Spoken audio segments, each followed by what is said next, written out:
Hi dear students, welcome to online class. Today we will discuss about subject verb agreement. This is very important grammar aspect. Okay, what is subject verb agreement? ಏನಿದು subject verb agreement ಅಂದರೆ ಸಬ್ಜೆಕ್ಟ್ಗೆ ಮತ್ತು ವರ್ಬ್ಗೆ ಒಂದು agreement ಇರುತ್ತೆ ಸೆಂಟೆನ್ಸಲ್ಲಿ, ಅದಕ್ಕೆ ಏನು ಕರಿತೀವಿ ನಾವು subject verb agreement ಅಂತ ಕರಿತೀವಿ. ಓಕೆ, ಡೆಫಿನೇಷನ್ ನೋಡೋದಾದರೆ in a sentence the verb must agree with the subject. ಪ್ರತಿಯೊಂದು ಸೆಂಟೆನ್ಸಲ್ಲಿ ಏನಾಗಿರ್ತದೆ, ಒಂದು ಅಗ್ರಿಮೆಂಟ್ ಇರ್ತದೆ. Okay, in other words we can say that the verb used is according to person and number. ಆ ಸೆಂಟೆನ್ಸಲ್ಲಿ ಬರ್ತಕ್ಕಂಥ ಪರ್ಸನ್ ಇರ್ಬೋದು, ನಂಬರ್ ಇರ್ಬೋದು, ಅದರ ಒಂದು ಆಧಾರದ ಮೇಲೆ ಏನಾಗ್ತದೆ, ಅವು ಸಬ್ಜೆಕ್ಟ್ ಮತ್ತು ವರ್ಬ್ ಅಗ್ರಿಮೆಂಟ್ ಇರ್ತೈತಿ. ಅಲ್ಲಿ ಒಂದಿಷ್ಟು ರೂಲ್ಸ್ ಇರ್ತದೆ. Okay, this is called subject verb agreement. ಇದಕ್ಕೆ ನಾವೇನಂತ ಕರಿತೀವಿ, ಸಬ್ಜೆಕ್ಟ್ ವರ್ಬ್ ಅಗ್ರಿಮೆಂಟ್ ಅಂತ ಕರಿತೀವಿ. ಓಕೆ, ಒಂದಿಷ್ಟು ಬೇಸಿಕ್ ರೂಲ್ಸ್ ಇದೆ, ಅದನ್ನ ನೋಡ್ಕೊಂಡು ಬರೋದಾದರೆ ಹೀ ಕಮ್ಸ್, ಇಲ್ಲಿ ನೋಡ್ರಿ, ಇದು singular subject, S and S singular subject, ಇದು ಸಿಂಗ್ಯುಲರ್ ವರ್ಬ್. ಇದು ಸಿಂಗ್ಯುಲರ್ ಸಬ್ಜೆಕ್ಟು, ಇದು ಸಿಂಗ್ಯುಲರ್ ವರ್ಬ್. ಏನಿದೆ, if the subject is singular, if the subject is singular the verb must also be, the verb must also be singular. Subject singular ಆಗಿದ್ದರೆ ಸೆಂಟೆನ್ಸಲ್ಲಿ he comes, ಇದೊಂದು sentence ಯಾವ ಒಂದು ಟೆನ್ಸಲ್ಲಿದೆ, ಇದು simple present tense. ಹೀ sheet ಬಂದಾಗ comes ಬರ್ತದೆ. He comes singular subject ಬಂದಾಗ singular ವರ್ಬನ್ನು ನಾವು ಯೂಸ್ ಮಾಡಬೇಕು. ವರ್ಬ್ಗೆ ಎಸ್ ಪ್ರತ್ಯಯಗಳು ಬಂದಾಗ ಏನಾಗ್ತದೆ, ಸಿಂಗ್ಯುಲರ್ ಆಗ್ತದೆ. ಹೌದಾ, ಇಲ್ಲಿ verb must also be singular. He comes ಇದು ಕೂಡ ಸಿಂಗ್ಯುಲರ್ ವರ್ಬ್ ಆಗಿದೆ. ಓಕೆ, ಇನ್ನು ಪ್ಲ್ಯೂರಲ್ ವರ್ಬ್ ಬಂದಾಗ ಹೇಗಿರ್ತದೆ, ಇದು ದೇ ಅಂದರೆ ಅವರು, ಇದು plural verb. They come, come ಅನ್ನೋದು ಕೂಡ ಇದು ಪ್ಲ್ಯೂರಲ್ ಸಬ್ಜೆಕ್ಟು, ಇದು plural verb. Plural subject, plural verb. If the subject is plural, ಇಲ್ಲಿ ನೋಡ್ರಿ ಸಬ್ಜೆಕ್ಟ್ ಪ್ಲ್ಯೂರಲ್ ಆಗಿದೆ. If the subject is plural the verb must also B plural. Verb ಕೂಡ ಏನಾಗಿರ್ತದೆ, plural ಆಗಿರ್ತದೆ. They come, ನಾವು ಪ್ಲ್ಯೂರಲ್ ಏನು plural ಇರ್ತಕ್ಕಂಥ subject ಮುಂದೆ plural ವರ್ಬನ್ನೇ ಬಳಸಬೇಕು. Okay, singular verb, plural verb. Singular ಇದ್ದಾಗ ವರ್ಬ್ಸ್ ಏನಾಗ್ತಾವೆ, ಆಮೇಲೆ ಪ್ಲ್ಯೂರಲ್ ಆದಾಗ ಏನು ಚೇಂಜ್ ಆಗ್ತಾವೆ, ಇದನ್ನು ನೋಡ್ಕೊಳ್ಳೋದಾದರೆ ಈಸ್ ಇದ್ದಿದ್ದು ಏನಾಗ್ತದೆ, ಈಸ್ ಅನ್ನೋದು ಸಿಂಗ್ಯುಲರ್ ವರ್ಬು, ಅದು ಆರ್ ಆಗ್ತದೆ. ಆಮೇಲೆ ಹ್ಯಾಸ್ ಇದ್ದಿದ್ದು ಸಿಂಗ್ಯುಲರ್, ಇದು ಹ್ಯಾವ್ ಆಗ್ತದೆ. ಆಮೇಲೆ ವಾಸ್ ಇದ್ದದ್ದು ವರ್ ಆಗ್ತದೆ. Okay, was were. Then V1 ಇದ್ದಾಗ, ವರ್ಬ್ ಫಾರ್ಮ್ 1 ಇದ್ದಾಗ ಏನಾಗ್ತದೆ, S E S, place, goes, ಈ ಥರ ಎಲ್ಲ ನಾವು ಯೂಸ್ ಮಾಡ್ಕೋಬೇಕು. ಹೌದಾ, ಇಲ್ಲಿ ಬಳಸಿದ್ದು ನೋಡ್ರಿ. ಆಮೇಲೆ ಪ್ಲ್ಯೂರಲ್ ಆದಾಗ ಏನಾಗ್ತದೆ, ಪ್ಲ್ಯೂರಲ್ ಸಿಂಗ್ಯುಲರ್ ಇದ್ದಾಗ ಪ್ಲೇಸ್, ಗೋಸ್, ಕ್ಯಾಚಸ್, ಫೋಟೋಸ್ ಹೀಗೆಲ್ಲ ಆಗ್ತದೆ. ಪ್ಲ್ಯೂರಲ್ ಆದಾಗ ವರ್ಬ್ಗಳೇನಾಗ್ತಾವೆ, play, go, as usual verb ಹೇಗಿರ್ತದೆ ಹಾಗೆ ಇರ್ತದೆ. ಓಕೆ, ಇವೆಲ್ಲ V1 ಫಾರ್ಮ್ ಆಗಿರ್ತವೆ. Okay, I hope you will get basic rules. ನಿಮಗೆ ಬೇಸಿಕ್ ರೂಲ್ಸ್ ಅರ್ಥ ಆಯಿತು ಅಂದ್ಕೊಳ್ತೀನಿ. ಈಗ ನಾವೇನು ಮಾಡೋಣ, next which are the rules, important rules ಇದರಲ್ಲಿ ಎಷ್ಟಿದೆ ಅನ್ನೋದನ್ನು ನೋಡ್ಕೊಂಬರೋಣ. Okay, difference between verb and noun. ಇಲ್ಲಿ ನೋಡ್ರಿ, ಪ್ಲ್ಯೂರಲ್ ಆಗುವಾಗ ವರ್ಬ್ ಏನನ್ನು ಆ್ಯಡ್ ಮಾಡ್ಕೊಂಬರ್ತದೆ, ನೌನ್ ಏನನ್ನು ಆ್ಯಡ್ ಮಾಡ್ಕೊಂಬರ್ತದೆ ಅನ್ನೋದು ನೋಡೋಣ. ಇಲ್ಲಿ ನೋಡ್ರಿ, ನೌನ್ ಇ ಎಸ್ ಮತ್ತು ಎಸ್ ಅನ್ನು ಆ್ಯಡ್ ಮಾಡ್ಕೊಂಡು ಬಂದರೆ ಪ್ಲ್ಯೂರಲ್ ನೌನ್ ಆಗ್ತದೆ. ನೌನ್ ಏನಾಗ್ತದೆ, ಫೋಟೋ, ಫೋಟೋಸ್, ಹೌದಲ್ಲ, ನೌನ್ ಅವಾಗ ಥಿಂಗ್ಸ್, ಪರ್ಸನ್, ಪರ್ಸನ್ಸ್, ಎಸ್ ಪ್ರತ್ಯಯ ಬಂದಾಗ ಪ್ಲೇಸ್, ಪ್ಲೇಸಸ್, ನೌನ್ಸ್ ಏನಾಗ್ತಾವೆ, ಪ್ಲ್ಯೂರಲ್ ಆಗ್ತಾವೆ. Noun became plural when E S S is added. ಹೌದಾ, ಎಸ್ ಇ ಎಸ್ ಆ್ಯಡ್ ಆದಾಗ ಏನಾಗ್ತಾವೆ, ಪ್ಲ್ಯೂರಲ್ ಆಗ್ತಾವೆ ನೌನ್ಸ್. ಇನ್ನು ವರ್ಬ್ ಹೇಗಿರ್ತದೆ, ವರ್ಬ್ ಏನಾಗ್ತದೆ, verb plus S E S add ಆದಾಗ ಇಟ್ ಬಿಕೇಮ್ ಸಿಂಗ್ಯುಲರ್ ವರ್ಬ್. ಗಮನಿಸ್ರಿ, ಅದು ಮೊದಲೇ ಪ್ಲ್ಯೂರಲ್ ಇರ್ತದೆ, ಅದಕ್ಕೆ ನಾವೇನಾದರೂ ಎಸ್ ಇ ಎಸ್ ಅನ್ನು ಆ್ಯಡ್ ಮಾಡಿದರೆ ಅದು ಸಿಂಗ್ಯುಲರ್ ವರ್ಬ್ ಆಗ್ತದೆ. Okay, verb becomes singular with S E S added. ಅದೇನಾಗ್ತದೆ, ಇಟ್ ಬಿಕಮ್ ಸಿಂಗ್ಯುಲರ್ ಆಗ್ತದೆ. ಡೂ, ಡಸ್ ಆಗ್ತದೆ. ಆಮೇಲೆ ಕಮ್ಸ್, ಪ್ಲೇಸ್, ಓಕೆ, ಈಟ್ಸ್, ಇವೆಲ್ಲ ಏನಾಗ್ತವೆ ಸಿಂಗ್ಯುಲರ್ ವರ್ಬ್ಗಳು ಸಿಂಗ್ಯುಲರ್ ಆಗ್ತವೆ. ಇನ್ನು ಇಲ್ಲಿವರೆಗೆ ನಾವು ಬೇಸಿಕ್ ರೂಲ್ಸನ್ನು ನೋಡ್ಕೊಂಡ್ವಿ. ಓಕೆ, ಇಲ್ಲಿಂದ ಫಸ್ಟ್ ನಾವು ರೂಲ್ ನಂಬರ್ 1 ವಿಚ್ ಈಸ್ ಒಂದು ರೂಲ್ ನಂಬರ್ ಇದೆ. ಏನಂದರೆ ಇಲ್ಲಿ ನಾವು ಸಿಂಗ್ಯುಲರ್ ವರ್ಬನ್ನು ಮತ್ತು ಪ್ಲೂರಲ್ ವರ್ಬ್ ಬಳಸೋದ್ರ ಬಗ್ಗೆ ಇದೆ. ಇಫ್ 2 ಸಬ್ಜೆಕ್ಟ್ಸ್ ಆರ್ ಜಾಯಿನ್ಡ್, ಗಮನಿಸಿರಲಿ, if 2 subjects are joined by and plural verb will be used. ಎರಡು ಸಬ್ಜೆಕ್ಟ್ಗಳು ಆ್ಯಂಡ್ ಅಂತಕ್ಕಂಥ ಒಂದು ಶಬ್ದದಿಂದ ಅವು ಜಾಯಿನ್ ಆದರೆ, ಅವು ಕೂಡಿದರೆ, ಸೆಂಟೆನ್ಸಲ್ಲಿ ಬಂದರೆ ನಾವೇನು ಮಾಡಬೇಕು? ಪ್ಲೂರಲ್ ವರ್ಬನ್ನು ಯೂಸ್ ಮಾಡಬೇಕು ಅಲ್ಲಿ. ಹೌದಾ? ಇಲ್ಲಿ ಎಕ್ಸಾಂಪಲ್ ನೋಡೋದಾದರೆ ರಾಮ್ ಆ್ಯಂಡ್ ಶ್ಯಾಮ್, ಇದೇನಿದೆ ಆ್ಯಂಡ್ ಅಲ್ಲಿ ಕೊಟ್ಟಂತಹ ಒಂದು word. Ram and Shyam are coming, not is coming. This is is ಹಾಕಿದರೆ ರಾಂಗ್ ಆಗ್ತದೆ. Ram and Shyam are coming. Are coming ಅನ್ನೋದು ಒಂದು ಸರಿಯಾದ ಅಪ್ರಾಪ್ರಿಯೇಟ್ ಆನ್ಸರ್ ಆಗಿರುತ್ತೆ, ಸರಿಯಾದ ಉತ್ತರ. ಓಕೆ, ಇನ್ನು ನಾವು ರೂಲ್ ನಂಬರ್ 2 ಏನಿದೆ ಅಂತ ನೋಡ್ಕೊಂಬರೋಣ. ರೂಲ್ ನಂಬರ್ 2ದಲ್ಲಿ ಏನಿದೆ? If 2 R more than 2 nouns, if 2 R more than 2 nouns or adjectives, 2 ಅಥವಾ 2ಕ್ಕಿಂತ ಹೆಚ್ಚು ನಾಮಪದಗಳಿರ್ಬೋದು ಅಥವಾ ವಿಶೇಷಣಗಳಿರ್ಬೋದು, ನೌನ್ ಇರ್ಬೋದು ಅಥವಾ ಅಡ್ಜೆಕ್ಟಿವ್ಸ್ ಇರ್ಬೋದು,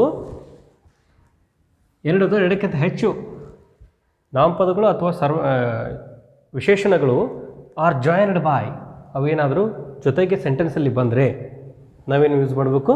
ಆ್ಯಂಡನ್ನು ಯೂಸ್ ಮಾಡಬೇಕು. ಇನ್ನು ಈಗೇನು ನೋಡಿದ್ವಿ? ರೂಲ್ ನಂಬರ್ 1ನಲ್ಲಿ 2 ವ್ಯಕ್ತಿಗಳು ಜೊತೆಗೆ ಬಂದಾಗ, ಪರ್ಸನ್ಸ್ ಜೊತೆಗೆ ಬಂದಾಗ ಏನು ಮಾಡಬೇಕು?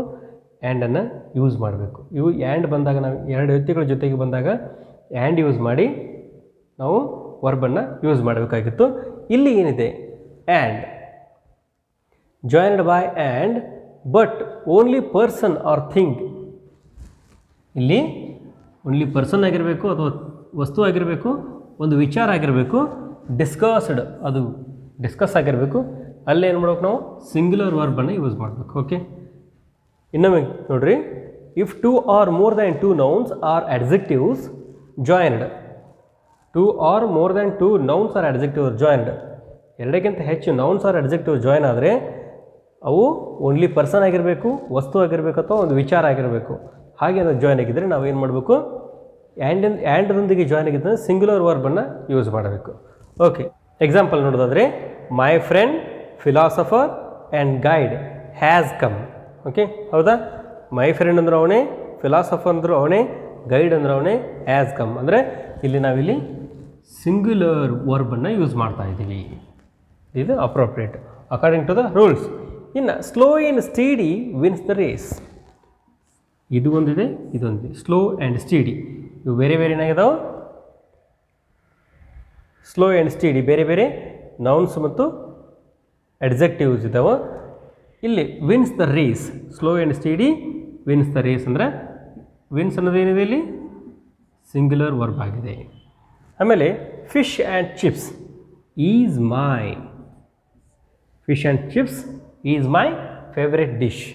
ಇಲ್ಲಿ ಫಿಶ್ ಮತ್ತು ಚಿಪ್ಸ್ ಇವೆರಡು ಒಂದೇ, ಅವೆರಡೂ ನನಗೆ ಇಷ್ಟ. Slow and steady wins the race, slow ಮತ್ತು ಸ್ಥಿರವಾಗಿ ನಾವು ಏನು ಮಾಡಿದರೆ, ಕಾರ್ಯ ಮಾಡಿದರೆ ವಿನ್ ಆಗೇ ಆಗ್ತೀವಿ ಅಂತ ಹೇಳ್ತಾ ಇದೆ. Slow and steady wins the race. ಇಲ್ಲಿ ಒಂದು ನೋಟ್ ಇದೆ, ಏನಿದೆ? ಒಂದು ಎಕ್ಸ್ಟ್ರಾ ನೋಟ್ ಏನಿದೆ? ಇಫ್ 2 ಅನ್ಕೌಂಟೇಬಲ್ ನೌನ್ಸ್, 2 ಅನ್ಕೌಂಟೇಬಲ್ ನೌನ್ಗಳು are joined by and, 2 uncountable nouns ಏನಾದರೂ ಆ್ಯಂಡ್ನೊಂದಿಗೆ ಜಾಯಿನ್ ಆದರೆ, if 2 different subjects are discussed, ಅವು ಜಾಯಿನ್ ಆದಂಥ 2 ಅನ್ಕೌಂಟೇಬಲ್ ನೌನ್ಗಳು ಬೇರೆ ಬೇರೆ ಸಬ್ಜೆಕ್ಟನ್ನು ಮಾತಾಡ್ತಾ ಇದ್ದರೆ, ಇಲ್ಲಿ ನೋಡ್ರಿ ಇವೆಲ್ಲ ಒಂದೇ ಸಬ್ಜೆಕ್ಟನ್ನು ಮಾತಾಡ್ತಾರೆ. ಯಾರು? ಮೈ ಫ್ರೆಂಡ್, ಫಿಲಾಸಫರ್ನೂ ಅವನೇ, ಫ್ರೆಂಡನೂ ಅವನೇ, ಗೈಡ್ನೂ ಅವನೇ, ಮೂರು ಒಂದೇ ಸಬ್ಜೆಕ್ಟನ್ನು ಮಾತಾಡ್ತಾ ಇದ್ದಾರೆ. ಇಲ್ಲಿ ಬೇರೆ ಸಬ್ಜೆಕ್ಟನ್ನು ಮಾತನಾಡಿದರೆ, ಅವ್ರು ಡಿಸ್ಕಸ್ಸನ್ನು ಮಾಡಿದರೆ ನಾವೇನು ಬಳಸಬೇಕು? ಪ್ಲೂರಲ್ ವರ್ಬನ್ನು ಬಳಸಬೇಕು. ಏನಿದೆ? Poverty and misery these are different. ಇದು ಪಾವರ್ಟಿನೇ ಬೇರೆ, ಮಿಸರಿನೇ ಬೇರೆ, ಎರಡೂ ಶಬ್ದಗಳ ಅರ್ಥ ಬೇರೆ ಬೇರೆ ಇರ್ತೈತಿ. Poverty and misery come together, ಇದು ಪ್ಲೂರಲ್ ವರ್ಬ್. ಹೌದಾ? ಇವೆರಡು ಅನ್ಕೌಂಟೇಬಲ್ ನೌನ್ಸ್. ನಾನು ಪಾರ್ಟ್ಸ್ ಆಫ್ ಸ್ಪೀಚ್ ಹೇಳುವಾಗ what is uncountable uncountable nouns ಅಂತ ಹೇಳಿದ್ದೀನಿ. You can go check the description ಬಾಕ್ಸಲ್ಲಿ ಲಿಂಕ್ ಇರ್ತದೆ, ಅಲ್ಲಿ ನೀವು ಚೆಕ್ ಮಾಡ್ಬೋದು. Okay, poverty and misery come together. ಹೌದಾ, ಎರಡು ಶಬ್ದಗಳು ಬೇರೆಯಾಗಿವೆ, ಎರಡು ಅನ್ಕೌಂಟೇಬಲ್ ಆಗಿವೆ, ಎರಡು ಡಿಸ್ಕಸ್ ಮಾಡ್ತಕ್ಕಂಥ ವಿಷಯಗಳು ಬೇರೆ ಬೇರೆಯಾಗಿವೆ. ಆ ಕಾರಣ poverty and misery come together. Okay, ಇನ್ನು rule number 3, if the subject is joined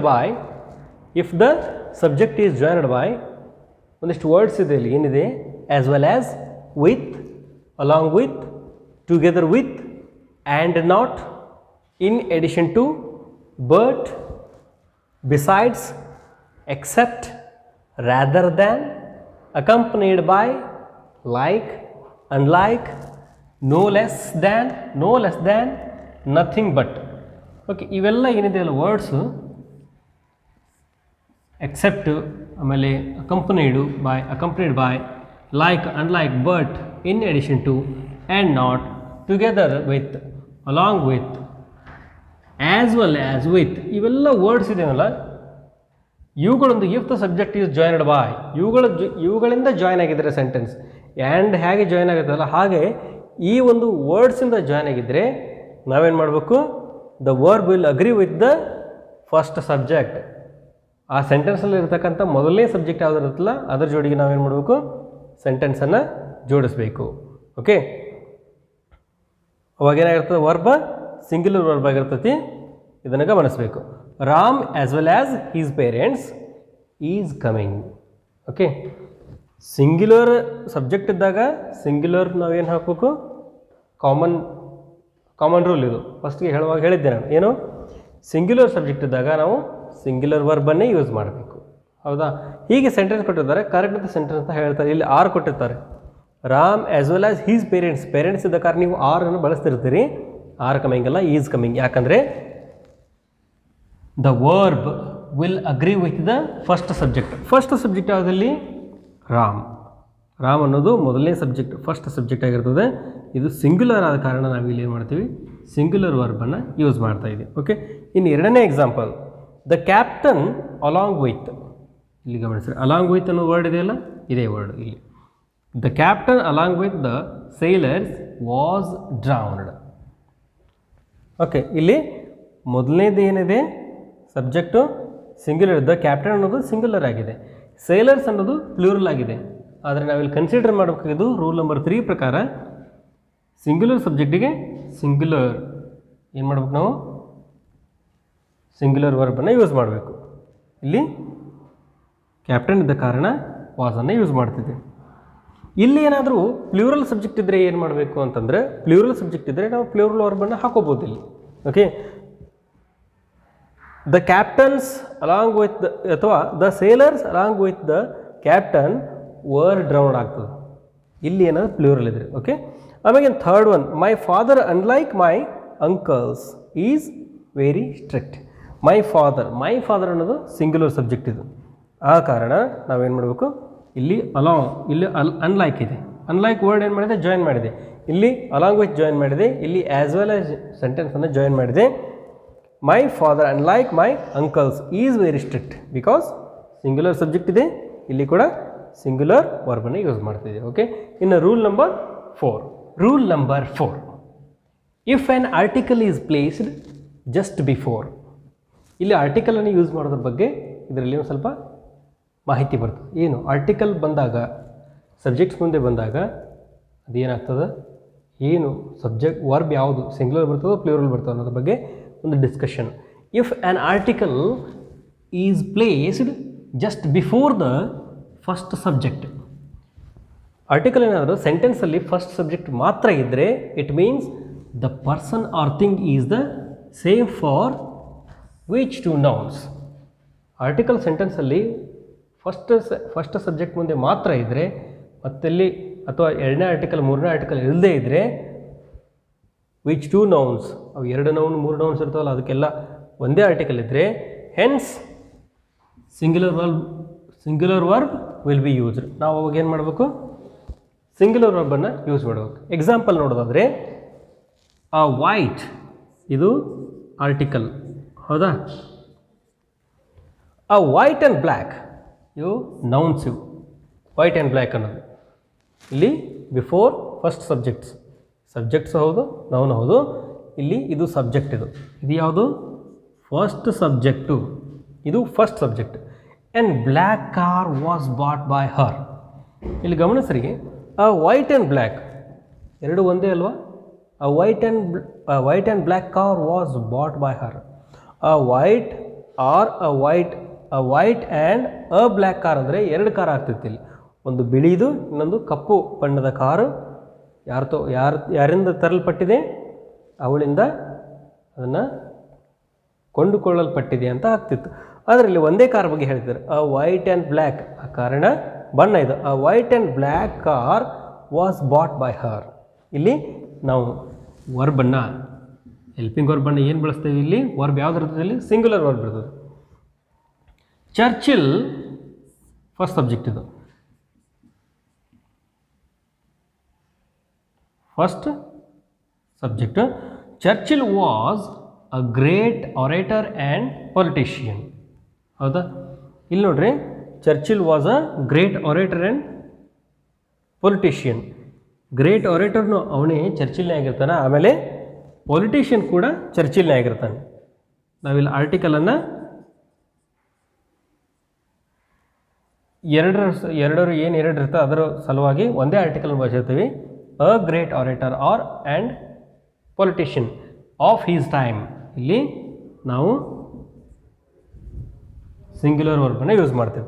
ಇಲ್ಲೊಂದು ನೋಟ್ ಇದೆ, ಏನಿದೆ? But if an article is used.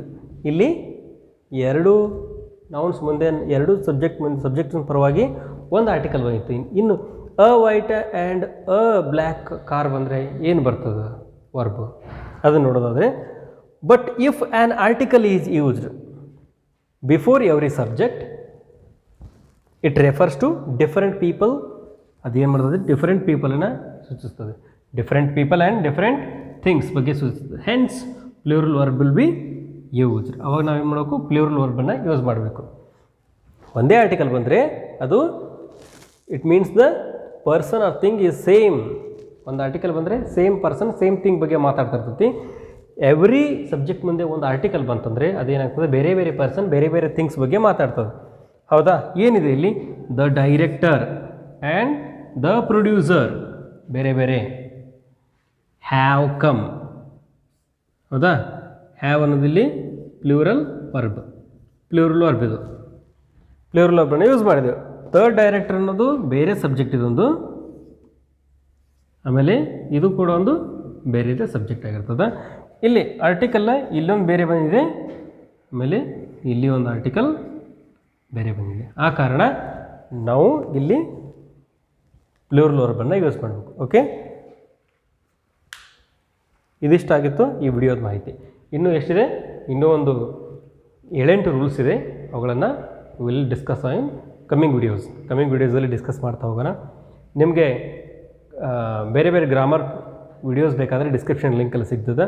ಜೊತೆಗೆ ನಿಮಗೆ ಈ ಕಂಟೆಂಟ್ ಏನಾದರೂ ಇಷ್ಟ ಆದರೆ give me one like and share with your friends. Okay, thanks for watching. Keep watching.